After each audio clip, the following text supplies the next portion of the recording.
Bienvenida Va a a la hablar audiencia. Alberto Raúl Marciano, Como no era un sobreviviente testigo, de, entre un otros, centros testigo, en este clandestinos de caso, detención del que Pozo había de sido ofrecida por Banfield. usted, por eso, Compañero es con miembro autorización de todas las partes, de la recién propicio que comisión, usted se uniera, por supuesto, a la miembro audiencia, fundador de la dimos Comisión por la comienzo Recuperación de la Memoria de Campo de Mayo. a la audiencia, sabiendo de que, y por supuesto se encuentra absolutamente excusada porque sabemos que había tenido un problema de conexión. Bien. Gracias, buenos días a todos. Muy buenos días. Bien, señor Raúl Alberto Marciano, ¿usted me escucha bien? Tiene que desbloquear o desmutear el micrófono, por favor. Perdón, sí, me había olvidado. Todo bien. Todos lo hacemos, quédese tranquilo. Bien. Bueno, escucho bien, ¿eh? Me escucha bien, bien. Muy buenos días. Este es el Tribunal Oral Federal número 1 de La Plata. Está integrado por los doctores Walter Benditi, Esteban Rodríguez Segers, Fernando Canero y quien le habla, Ricardo Basílico, con la asistencia y la secretaría del doctor Julio Díaz. Usted va a declarar como testigo en la causa 737-2013, capturada Federico Minicucci y otros sobre privación ilegal de la libertad e imposición de torturas y sus acumuladas. Se encuentran imputados en esta causa, sus datos personales ya han sido tomados por secretaría del tribunal, con lo cual ya los damos por incorporados. Decía entonces que se encuentran imputados en la causa el señor Emilio Alberto Herrero Anzorena, Roberto Armando Balmaceda, Jaime Labones Bart, Carlos María Romero Pavón, Jorge Antonio Vergés, Guillermo Alberto Domínguez Mateu, Carlos Gustavo Fontana, Juan Miguel Volk, Enrique Augusto Barré, Alberto Julio Candiotti, Federico Minicucci, Jorge Héctor Di Pasquale, Miguel Osvaldo Echecolás, Carlos del Señor, Hidalgo Garzón, Miguel Ángel Ferreiro, Ricardo Armando Fernández y Eduardo Samuel Dilí. Como testigo, tiene la obligación de decir verdad de todo cuanto sepa y fuera preguntado, y va a declarar bajo las bandas del artículo 275 del Código Penal, que prevé una pena hasta 10 años de prisión cuando el falso testimonio fuera en perjuicio de él o de los imputados. Le voy a recibir entonces promesa o juramento de decir verdad. ¿Jura o promete decir verdad de todo cuanto sepa o le fuera preguntado? Sí, juro. Bien. Le voy a preguntar, ya que los datos personales han sido todos incorporados, si respecto de las personas que le leí, de las querellas que participan en la presente causa, del Ministerio Público Fiscal, de las defensas públicas y particulares, ¿tiene usted amistad íntima, enemistad manifiesta, es deudor o acreedor, o tiene algún impedimento que no le permita decir la verdad en esta causa? No, ninguno, de ningún tipo. Bien. Venimos desarrollando las audiencias alternativamente, pero preguntándole a cada uno de los testigos si quiere comenzar su deposición libremente o si quiere que le efectúen preguntas. En el caso de que cualquiera de las dos que usted me indique, lo hacemos de esa manera para poder, si prefiere explayarse al comienzo, lo escuchamos atentamente, y si no me indica si prefiere que comiencen con preguntas. De todas maneras, si usted expone en un comienzo, las querellas le van a efectuar preguntas, el Ministerio Público Fiscal, las defensas, y en el caso de ser necesario, también el tribunal. Muy bien, muchas gracias, doctor. Sí, quisiera comenzar libremente. Bien, perfecto. Lo escuchamos atentamente y entonces después, una vez que usted finalice, damos pie a las preguntas. Lo escuchamos atentamente, señor Marciano. Correcto. Bueno, yo quisiera, ante todo, hacer una breve síntesis de todo lo que sucedió desde el momento en que fui detenido, ya que mi paso por el Pozo de Banfield fue uno de los últimos, digamos, en el periplo que recorrí de mi cautiverio, en ese mes que estuve desaparecido. El Pozo de Banfield fue el anteúltimo sitio por el que pasamos. Nosotros fuimos detenidos, y digo nosotros porque me refiero también a mi esposa, Eva Raquel Odifisi. Fuimos detenidos la noche, mejor dicho, del 29 de marzo de 1976. Es decir, que hoy estamos viviendo el aniversario de nuestro primer día de cautiverio, hace 45 años. Bien, prácticamente mi casa fue tomada por asalto. Yo vivía en la localidad de Delviso, donde continúo viviendo actualmente, en la calle Belgrano 825, por un grupo de personas, 7 u 8 personas, vestidas de civil y disfrazadas, con caretas, con la fisonomía totalmente cambiada, no se los podía reconocer. Golpearon la puerta y me vi obligado a abrir la puerta, eran como, no sé, aproximadamente las 3 de la mañana, ante la amenaza de que la iban a tirar abajo o nos iban a disparar sus armas. Abro la puerta e inmediatamente me derribaron con un culatazo y procedieron a vendarme los ojos y atarnos de pies y manos. Luego fueron a la habitación donde estaba mi esposa con mi hijo Martín, que tenía en ese momento 2 años y medio, y con mucha violencia la sacaron de la habitación y directamente, bueno, entre improperios y golpes e insultos, nos trasladaron a 2 autos. Yo creo que habría 2 o 3 autos en ese lugar, 2 autos grandes, pueden haber sido Ford Falcon o Chevrolet, muy grandes. Y ellos se quedaron en la casa. No sé cuánto tiempo, y junto con mi hijo, que mi hijo quedó llorando, gritando, era un bebé. Nos llevan con mucha violencia y nos trasladan a un lugar que después supimos era la comisaría de Escobar. Allí somos introducidos en un camión celular que estaba estacionado en un espacio verde que tenía la comisaría detrás. Hoy día es una placita ese lugar, Plaza de la Memoria creo que se llama. En ese lugar había 2 celulares, en uno de ellos nos introducen a nosotros y allí estuvimos toda la noche. En ese sitio se escuchaba que había otros compañeros presos y sometidos a vejámenes de todo tipo dentro del mismo camión celular. Eran celdas individuales, muy chiquitas. Allí pudimos, hablar con otros compañeros que estaban detenidos, brevemente, porque era imposible tampoco comunicarse. Y supimos que estaba allí José Goncalves, un compañero que está hoy desaparecido, y Enrique Tomanelli, también desaparecidos. Creo que fue al día siguiente, ahí uno ya empieza a perder la noción del tiempo, no sé en qué momento, nos trasladan a la zona de Zárate Campana. Allí pasamos por distintos centros clandestinos. Yo hoy, a 45 años, ya no puedo precisar la cronología de los lugares por los que pasamos, pero estimo que el primer lugar fue el Tiro Federal de Campana. Allí había también otros detenidos, un lugar que luego reconocimos, ¿no?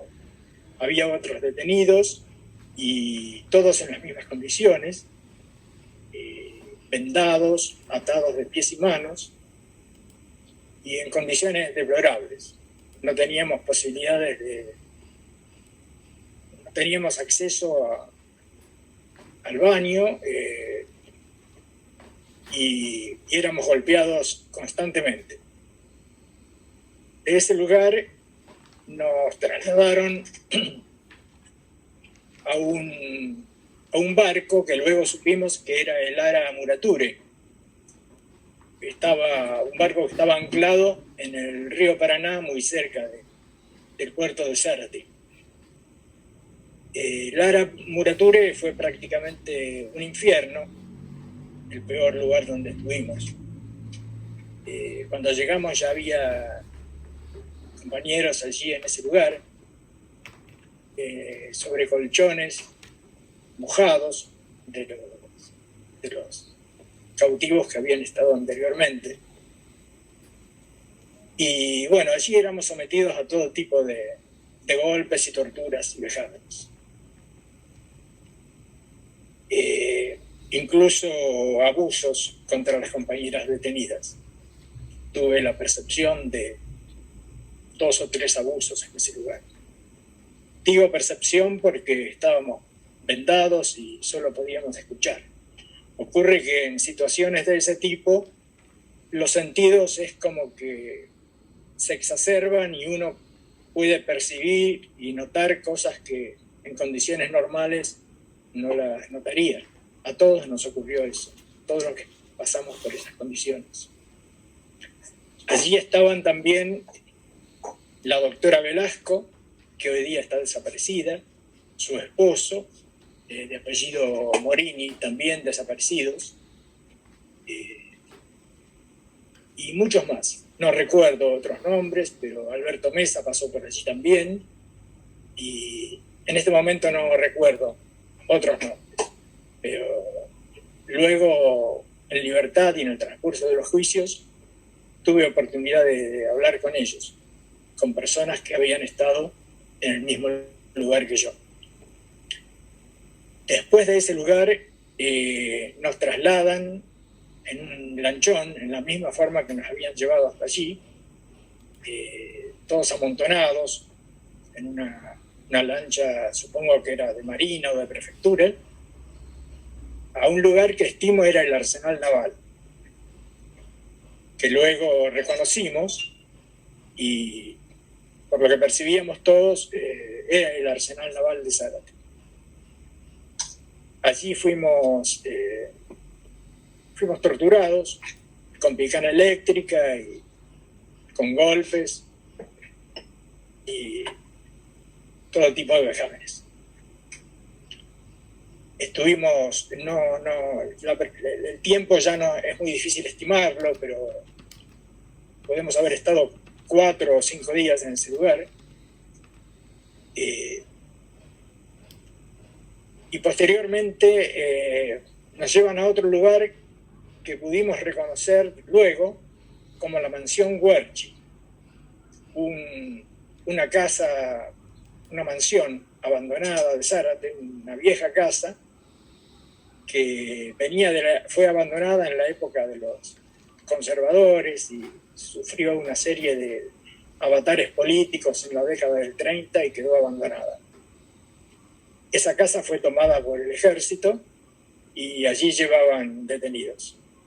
Allí estuvimos nosotros también. Tuve la percepción de que estuve también allí con mi mujer, con Eva Griffisi. Estuvimos muy poco tiempo en ese lugar. Yo no recuerdo bien si es desde ese lugar o de otro lado que nos sacan en camiones, en 2 camiones descubiertos, cubiertos con lonas, una noche, y nos trasladan a lo que después supimos era el pozo de Banfield. En ese momento yo reconocí medianamente el camino que habíamos hecho, porque tomamos por una autopista que obviamente no podía ser otra más que la Panamericana. No sabía en qué sentido, pero después me di cuenta que era en sentido capital. Y en un lugar los camiones pararon y hubo un intercambio de prisioneros. O sea, pasaron prisioneros de un camión a otro y a mí me dejaron en el mismo lugar en que estaba, en el mismo camión en que estaba. Estaba lloviendo esa noche, hacía mucho frío y nos habían cubierto medianamente con lonas. Bien, en un momento pasamos por un puente que percibí tenía tablas de madera y ahí me di cuenta que era el puente de la Noria, que en ese momento, por donde el sector por el que pasaban los vehículos estaba cubierto con tablas de madera y se sentía el ruido del pasaje. Yo me di cuenta que era puente de la Noria. Supe que era puente de la Noria. El camión siguió su recorrido y llegamos a un lugar que no sabía dónde era. Después recién supimos que era el Pozo de Banfield. Y lo pudimos saber porque cuando declaramos en CONADEP, yo hice un plano del lugar, un croquis del lugar, y era totalmente coincidente con el que tenía la CONADEP del Pozo de Banfield. Así que no quedaron ninguna duda de que ese era el lugar. Posteriormente hicimos un reconocimiento del lugar en el marco de un juicio y con la Secretaría de Derechos Humanos de la provincia y bueno, reconocimos el lugar perfectamente. Allí en el Pozo de Banfield nos subieron por una escalera angosta. Estimo que no fue la entrada principal, sino una de las puertas que tiene a un costado. Yo creería que era por la calle Bernet, después de haber visto el lugar. Nos suben por una escalera angosta a un lugar que estimo era un segundo piso. Subimos muchos escalones. Subimos, por supuesto, las van golpeando permanentemente y llegamos a un sitio donde había calabozos individuales, una gran sala con dos alas, dos filas de calabozos que estaban enfrentados por la parte de atrás. O sea, la parte de atrás de un calabozo daba a la parte de atrás del otro. Allí nos introdujeron en calabozos individuales. Y habremos estado, estimo que 5 días o quizá algo más. Yo a ese lugar llegué muy golpeado, muy lastimado, sobre todo por las ligaduras que se me introducían en la carne, en las muñecas y principalmente en los tobillos. Si bien nos habían sacado las ligaduras de los tobillos para poder caminar, pero estaba muy lastimado, y otros compañeros que llegaron estaban peor que yo. Digo esto porque lo pude ver por el hecho de que allí nos sacaron las vendas. Es el primer lugar donde nos retiran las vendas. Así es que al retirarnos las vendas pudimos ver el primer lugar donde vemos personal policial con uniforme policial, y personal de civil, gente de civil también, por supuesto. Allí nos permitieron, a mí al menos, me permitieron higienizarme en unos piletones que había al fondo, y es el primer lugar donde recibimos comida, teniendo en cuenta que ya hacía como 20 días o más que estábamos detenidos. Nunca nos habían dado un alimento. Allí nos proporcionan comida, un guiso infame, y nos proporcionan agua. Teníamos todos muchísima sed. Hacía mucho tiempo que no habíamos tomado un poco de agua. En general allí no recibimos el mismo trato que habíamos recibido en los otros centros clandestinos. Yo estimo que era evidente que nos han llevado allí con la intención de mejorar nuestro estado físico y de salud para ya trasladarnos a la cárcel, legalizados. Y bueno, de todas maneras, si bien nosotros no recibimos tratos demasiado violentos, sí era posible escuchar todas las noches, pegando el oído al piso del calabozo, escuchar las torturas. De qué manera torturaban a la gente, se escuchaban los gritos en el piso de abajo, supongo que sería, se escuchaba perfectamente. Todas las noches había sesiones de tortura. No en el piso nuestro, en un piso inferior, seguramente. Y bueno, podría mencionar algunos nombres de quienes estuvieron allí, de quienes tengo sé fehacientemente que estuvieron. Bueno, mi esposa, Eva Rifisi, Alberto Mesa, Blanca Buda. Blanca Buda estuvo en el mismo calabozo que mi esposa. Oviedo. En un primer momento con Oviedo tuve una confusión porque a Oviedo me lo encontré en el piletón donde nos permitieron higienizarnos. Y yo pensé que era Orlando Oviedo, un compañero que era el titular de FATRE, los trabajadores rurales de la zona, de acá de zona norte. Y no, después resultó que era el hermano, fue el hermano. Orlando Oviedo no fue detenido.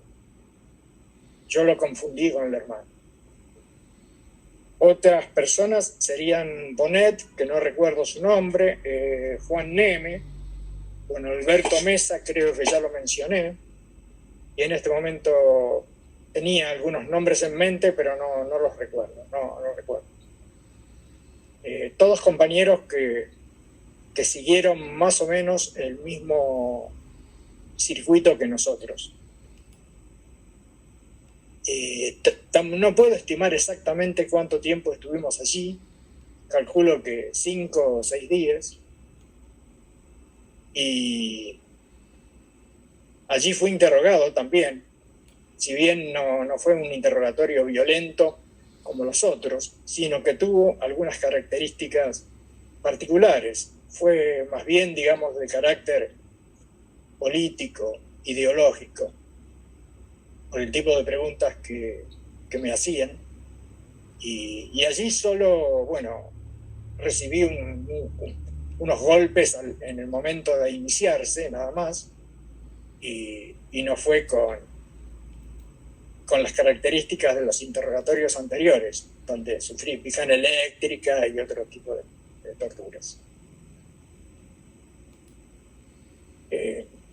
Posteriormente nos sacaron de ese lugar y fuimos a parar a Coordinación Federal. Nos llevan en un furgón cerrado y allí tuve oportunidad de hablar con mi esposa muy brevemente porque nos llevan en el mismo furgón y con otros compañeros también. Y allí pasamos por Coordinación Federal, donde estuvimos alrededor de 3 o 4 días, donde tampoco recibimos un trato violento.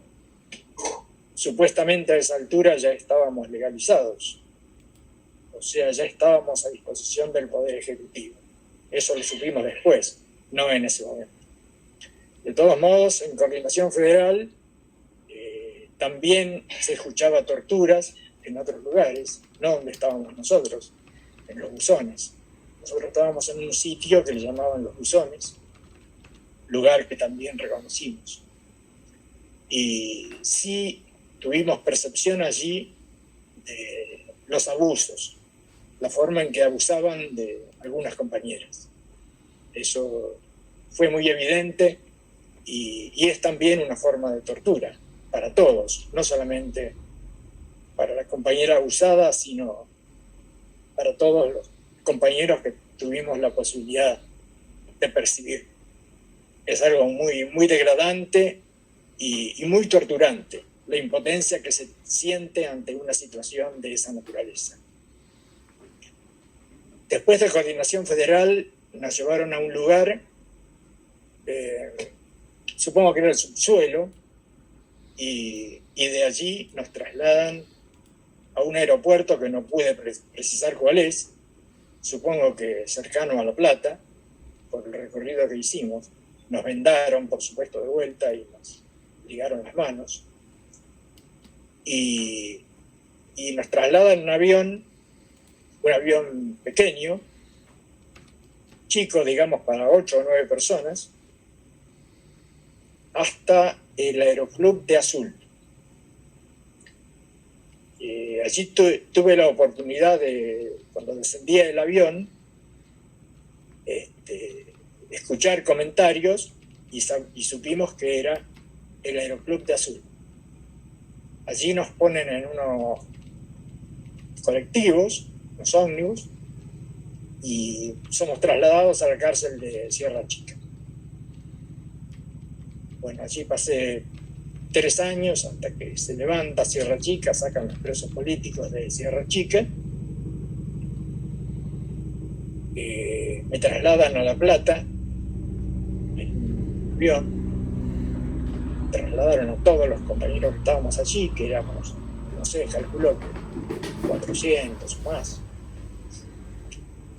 Y en La Plata estoy poco tiempo, un mes y medio aproximadamente, y de La Plata paso a la cárcel nueva de Caseros, un edificio sumamente represivo por sus características, 18 pisos y sin la posibilidad de estar bajo cielo.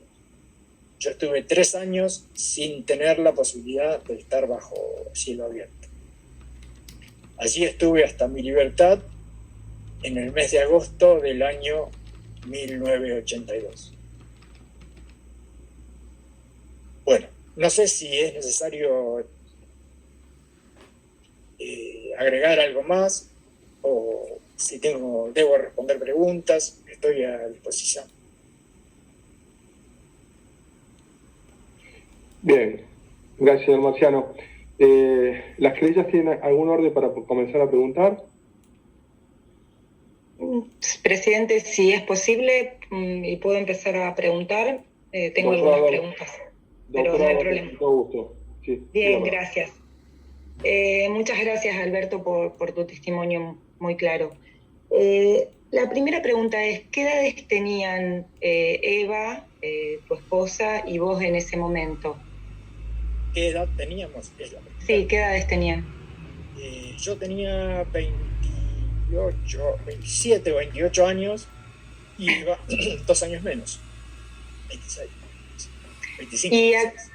¿Y a qué se dedicaban? ¿Qué actividad tenían y si tenían alguna actividad política además?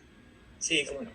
Eva era docente y tenía actividad sindical en el gremio docente, y yo hacía trabajos artesanales de carpintería. Los dos teníamos actividad política que hacíamos. En ese momento era en la Juventud Peronista, en la Juventud Peronista de acá, de regional, de la zona, y Cobar, Pilar, Manuel Alberti, en la zona, digamos, en el lugar territorial, en el aspecto territorial. Y Eva, por supuesto, aparte de esto, en lo sindical. Estuvimos, digamos, en la Juventud Peronista desde el 74 aproximadamente, y anteriormente habíamos pasado por otros estamentos políticos como el FAS, y yo particularmente por, ya no políticos, pero militando en la iglesia con los curas del tercer mundo y haciendo trabajos de esas características. Gracias. Vos, ya yendo específicamente al relato sobre el Pozo de Banfield, el lugar que identificaste como el Pozo de Banfield, dijiste un poco cómo eran las condiciones en las que estaban en ese lugar. ¿Cómo dormían? ¿En qué lugar dormían? ¿Cómo era eso? Bueno, eran calabozos individuales en los que no había nada. Dormíamos en el piso. No había ni siquiera una manta para dormir, absolutamente nada. Allí dormíamos. ¿En ese lugar recibiste la visita de alguien que dijera que era médico? o de un médico, digamos. ¿Recordás eso? No, en ningún momento. En ningún momento recibí el lugar, a pesar de que estaba bastante lastimado yo, pero no recibí nada. Vos hiciste referencia a un interrogatorio en donde primero te golpearon. ¿Vos recordás si ese grupo que te interrogaba o si te pareció, por lo que percibiste, que las personas que te interrogaban eran las mismas que te habían interrogado con anterioridad en los otros lugares en donde estuviste, o te pareció que era un grupo diferente? No, con toda seguridad eran otras personas. La persona que me interrogaba hablaba en forma muy pausada y tenía otras características, o sea, no violentas, me refiero a la forma de hablar, y fue, ya te digo, de carácter político, ideológico, o sea, las preguntas eran ¿cómo llegaste a lo que llegaste? ¿Cómo estuviste? Donde estuviste, donde vos estás, no es el peronismo, es otra cosa, y de ese tipo, particularmente de ese tipo. Mis ideas religiosas, todo ese tipo de cosas. ¿Y te parecía que pertenecían al mismo grupo que los custodiaban en ese lugar? Vos dijiste que ahí había policías y personal de civil, ¿o te pareció que podían pertenecer a otra fuerza? No lo sé. No podría decirlo porque no lo sé. O sea, estábamos tapados y no lo sé. No podíamos verlos.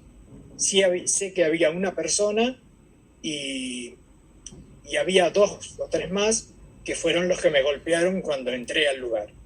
Me golpearon al entrar al lugar. Vos mencionaste un grupo de personas que estaban secuestradas también en ese lugar, que recordás en ese momento. Con posterioridad, en alguno de los lugares, en los centros de detención donde estuviste, en las cárceles en particular, digo, ¿tuviste contacto con algunas personas que te hubieran comentado, que te hayan comentado que de Banfield? ¿Supiste de alguien más que, si bien vos no hayas visto en el momento, te haya comentado con posterioridad? No, en realidad no. Yo los que puedo, digamos, decir que fehacientemente estuvieron allí son los compañeros que estuvieron en ese momento conmigo, que con ellos sí tuve contacto, incluso después, y pudimos intercambiar ideas acerca de lo que había pasado. Bien, gracias. Y la última pregunta tiene que ver con, vos contaste que al momento del secuestro en el domicilio estaba Martín, que tenía 2 años y medio, que quiero saber si por favor podés contar qué pasó con él y cuándo tuvieron conocimiento con él, tanto vos como Eva. Sí. Bueno, Martín esa noche quedó abandonado en la casa, o sea, ha tenido relación directa con los secuestradores porque ellos se quedaron en la casa. Hubo un grupo que quedó en la casa, lo sabemos por referencias de los vecinos, no sé cuántas horas, y los vecinos también refieren el llanto y los gritos de Martín. Eso lo supimos después, que esa fue nuestra peor tortura, saber que nuestro hijo estaba allí a disposición de esta gente que no sabíamos qué iba a hacer con él. No supimos qué pasó con él hasta que llegamos a la cárcel y tuvimos contacto con nuestros familiares. O sea, recién en el muy avanzado el mes de mayo, pudimos tener alguna noticia de Martín, lo cual fue doblemente torturante, y yo creo que también jugaban con esto, ¿no? Con el hecho del manejo que hacían de nuestros hijos. Nosotros no supimos hasta ese momento si nuestro hijo estaba con vida, en qué condiciones estaba, nada, no tuvimos ningún tipo de noticias. Muchas gracias, Alberto, por el testimonio. Por esta parte no hay más preguntas. Gracias a todos. Gracias, doctora Oberlin. ¿Las querellas tienen alguna pregunta para el testigo? Señor presidente.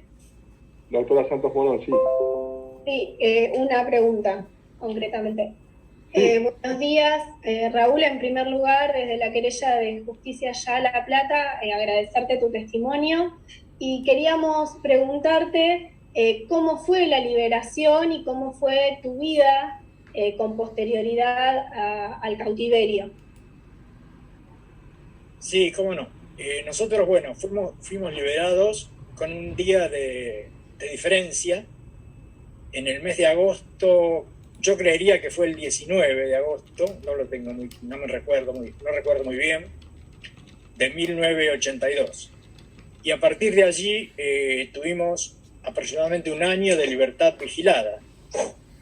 La libertad vigilada es una figura que nos obligaba a ir 3 veces en la semana a la comisaría local, donde se hacía un acta que teníamos que firmar, y además recibíamos prácticamente en forma semanal la visita de personal policial que venía de la brigada de San Martín, según nos habían dicho.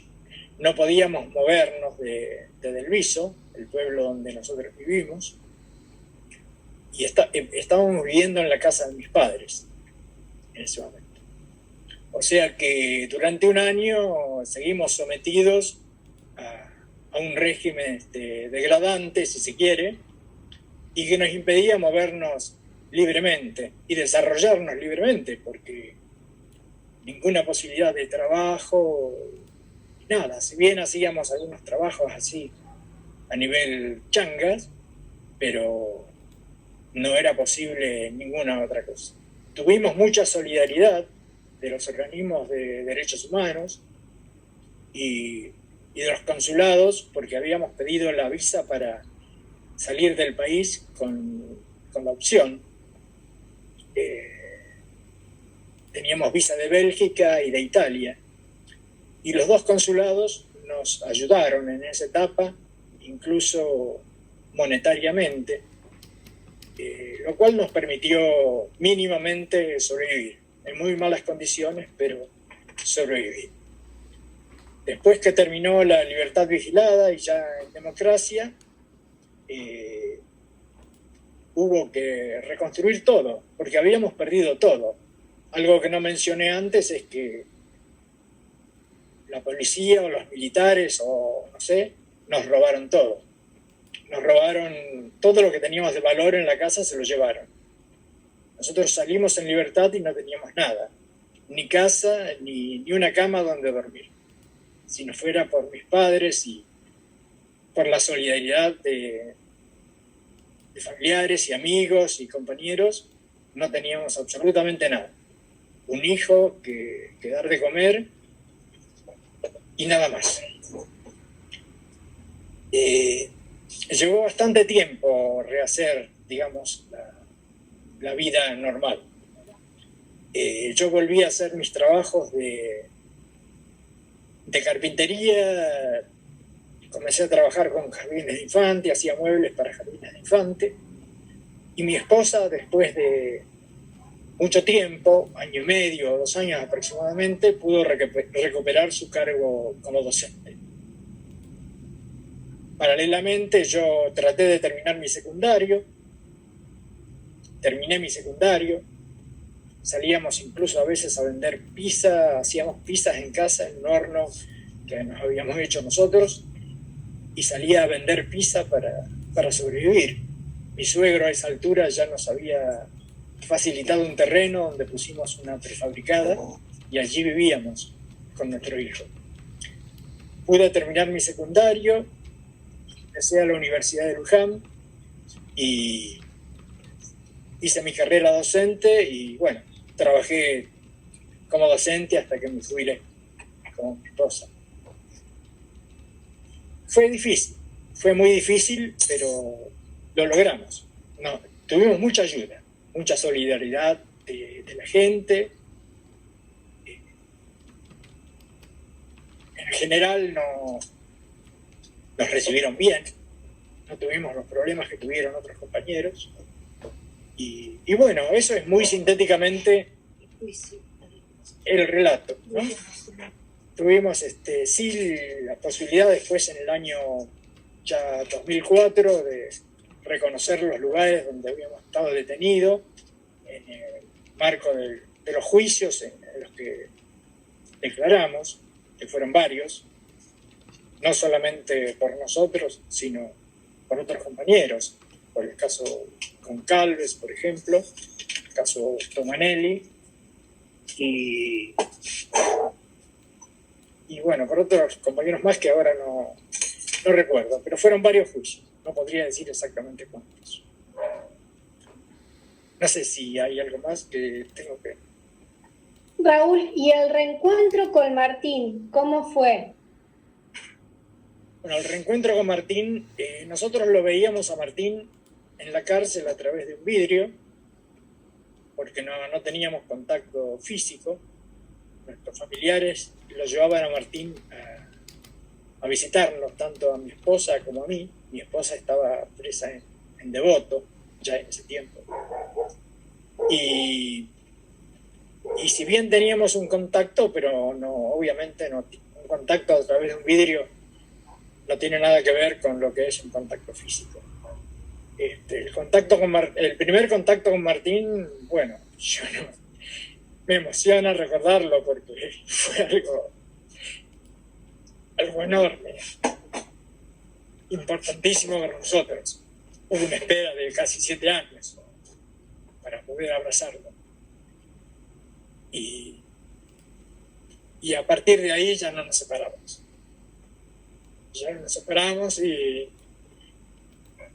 estuvimos juntos en la casa de mi madre, y después se vino a vivir con nosotros a la prefabricada donde estábamos, y él prácticamente tenía que dividirse entre mi madre y nosotros, porque mi madre había sido su madre para él durante casi 7 años. Así que bueno, así fue.